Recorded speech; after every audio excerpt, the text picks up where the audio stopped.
ನಾನು ದೇವಸ್ಥಾನಕ್ಕೆ ಅಂತ ಹೋಗಿದ್ದೆ, ಪೂಜೆ ಗೀಜೆ ಎಲ್ಲ ಮುಗಿಸ್ಕೊಂಡು. ಅದು ಹಳ್ಳಿ ರೋಡು.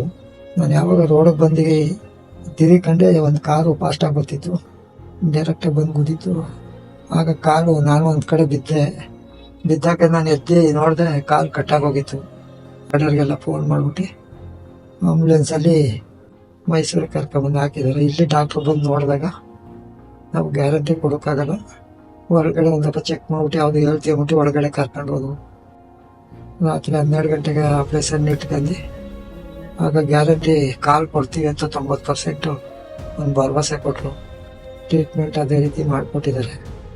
ಈಗ ಆದಷ್ಟು ನನಗೂ ಭರವಸೆ ಆಗದೆ ಕಾಲ್ ಬರ್ತದೆ ಅಂತ. 100% ಒಂದು ನಂಬಿಕೆ ಅಲ್ಲ, ನಾವು ಇನ್ನೊಬ್ರಿಗೆ ಹೇಳುವಷ್ಟು ನಂಬಿಕೆ. ಒಟ್ಟಿನಲ್ಲಿ ನನಗೊಂದು ಜೀವ ಕೊಟ್ಟ.